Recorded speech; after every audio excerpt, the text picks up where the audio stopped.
warahmatullahi wabarakatuh. Perkenalkan, nama saya Abdullah Arsyid. Saya akan mempresentasikan apakah itu karya tulis ilmiah. Nah, tulis ilmiah ini terbagi 3 bagian: karya, tulis, dan ilmiah.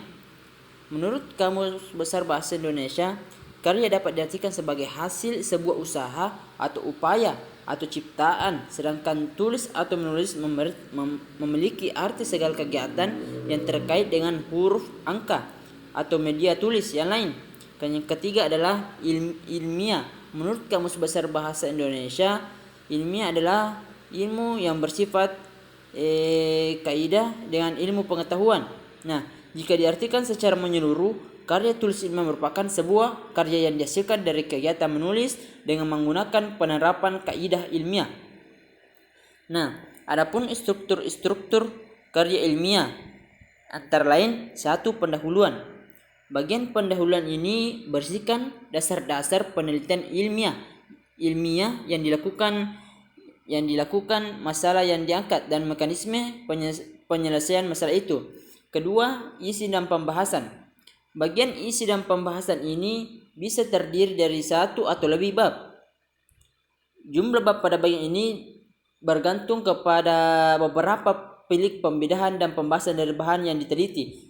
Yang ketiga, kesimpulan. Bagian kesimpulan ini berisikan kesimpulan dari hasil analisis pada bagian isi dan pembahasan. Dan adapun ciri-ciri karya tulis ilmiah yang harus dipahami. Yang satu adalah reproduktif. Artinya, karya ilmiah ini ditulis oleh peneliti atau penulis yang harus diterima dan dimaknai oleh pembacanya sesuai dengan makna yang ingin disampaikan. Kedua, tidak ambigu. Ciri ini ada kaitannya dengan reproduktif. Sebuah karya ilmiah harus memberikan pemahaman secara detail dan tidak dikemas dengan bahasa yang tidak membingungkan. Dengan begitu, maksud dari karya ilmiah itu bisa langsung diterima oleh pembacanya. Ketiga, tidak emotif.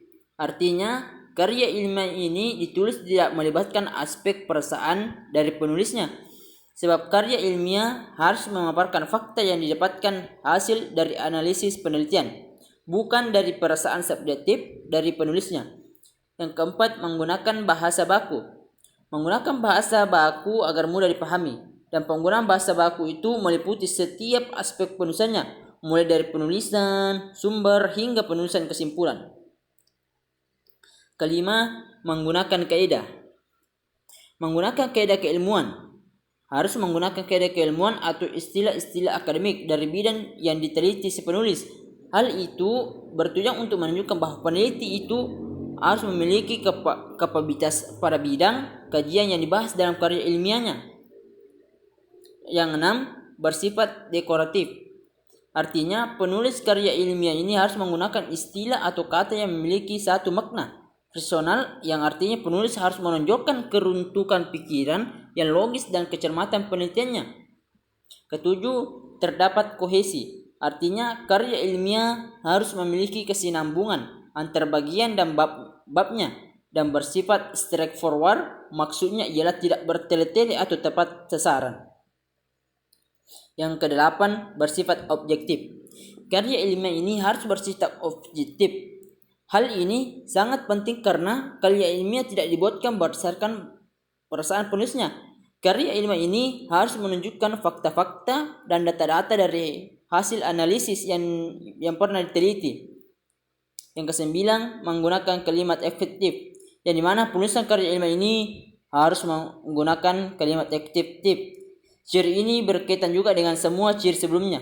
Tujuan penggunaan kalimat dalam karya ilmiah ini agar pembaca tidak dipusingkan dengan penggunaan kalimat yang berputar-putar. Penggunaan kalimat seperti itu hanya akan membuat pembaca bingung. Itulah materi yang sempat saya presentasikan. Sekian, assalamualaikum warahmatullahi wabarakatuh.